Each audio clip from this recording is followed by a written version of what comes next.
Hey everybody, welcome to a new build series. In this series we're going to be making these tripod mugs, and just a little disclaimer before we begin, I did not make up this form. I've seen many other people do it. Back in 2001 at NCECA in Charlotte, I watched Sandy Parentozzi do a really high quality demonstration of this form. I'm going to put a link in the description below of a video of her doing it. I just wanted to have it here on YouTube for my students to go watch as a reference. I'm going to be making my own variation on this demonstration using Frost Porcelain from Laguna. It's a cone 6 porcelain. I fire it to cone 7, and in my opinion it's one of the best porcelains in the world. It's insanely translucent, and I'm going to be sharing with you some tips on how to easily work with porcelain along the way, because it is a little different. And so follow along if you want to learn some things about porcelain and learn how to make a really awesome tripod mug.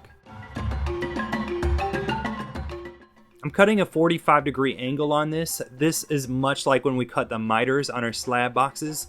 And this makes what we call a drinking edge. It just makes it a little bit nicer to drink out of than, let's say, a square slab. It is going to be looking a little bit sharp, and we're going to clean that up later. But this will give us the basis for our drinking edge. And then what I'm going to do is I'm going to flip it over so the drinking edge is down. And this is going to be the outside of the cup. And I'm going to lay some texture mats on it. This is craft foam. I'll leave an Amazon link in the description of the craft foam I'm using here. It leaves a nice texture, and notice how I left about an inch at the top. This is going to leave a nice little line that's going to be a visual anchoring point for our handle later on. And I also like to leave a little space in between if I'm using two mats. It makes a cool little line. And you can see when I pick it up here, it makes a really awesome texture.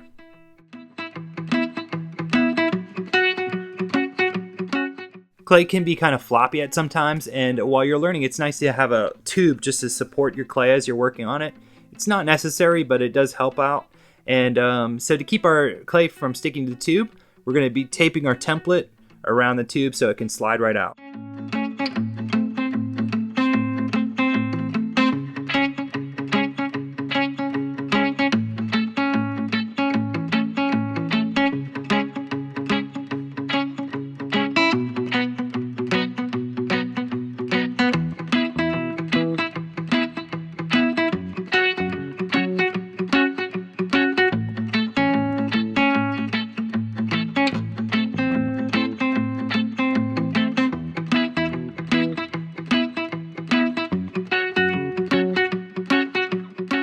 Now that you have your clay wrapped around the tube and it's overlapping, we're going to cut a miter joint in between the two slabs right here. I probably should have used a fettling knife. I know better than that because this knife just wasn't long enough to cut through the porcelain.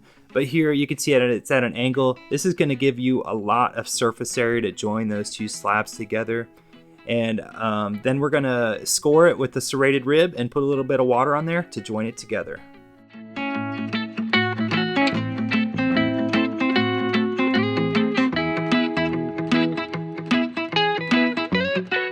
Because our clay is so wet and we're using freshly rolled slabs, we don't need to deeply score it with a knife and put a lot of slip on there like we did on our slab boxes.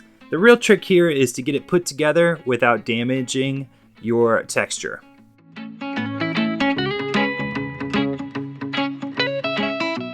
And you can see here, now that I'm making it in the bottom, I'm squeezing the bottom into the tripod. Notice how I thought about it where I wanted to put that seam. I wanted to make that seam, that vertical line of the seam, go right to the end of one of the feet there.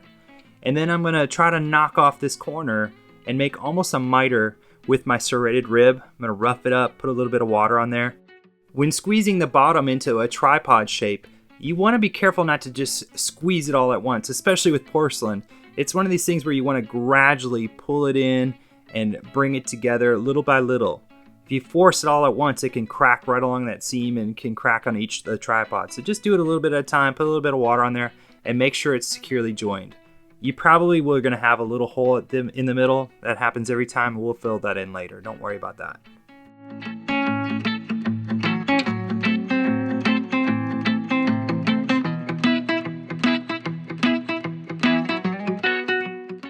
It can sometimes be nice to belly out your cup. This step certainly isn't necessary, and these cups will look great with straight sides, but it can be sometimes fun, and you just use your finger to gently go around and evenly push out in little bits, push that belly out on your cup. just be aware of that seam. You don't want to split that seam open, so watch it. If you see it start to split, then just slow down. And then next we're going to take our fingers. We're not going to pinch here. I'm actually just pushing my finger, pushing it over the top of my thumb to flare out that lip just a little bit. Give it a nice little angle so it's easy to drink out of.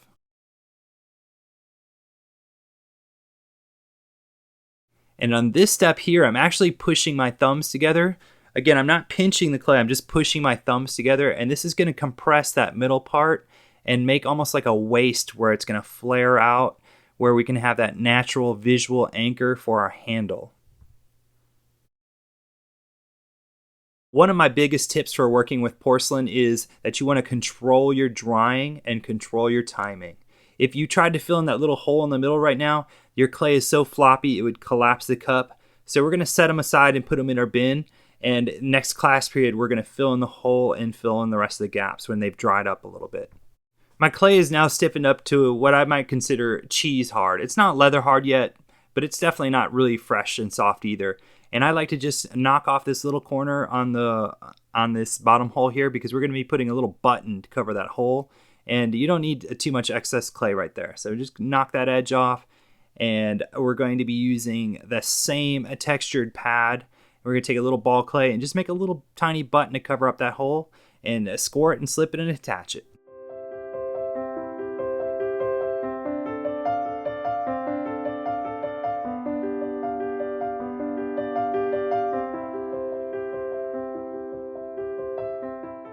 And finally, before we let them set up to the leather hard stage and put the handles on, we want to go ahead and fill in those little holes that are left on the inside from squeezing it into a tripod.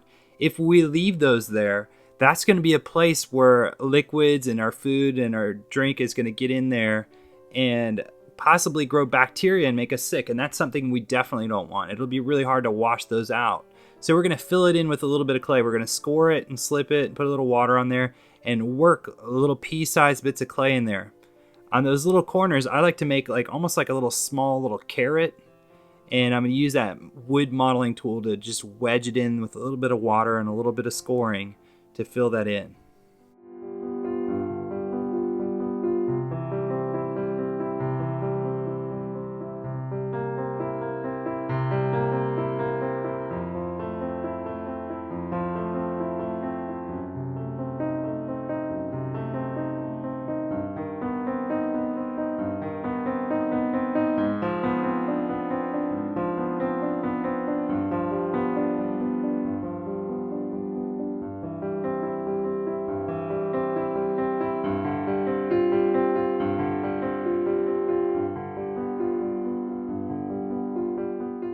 Just like earlier, we're going to place them in our plastic tubs.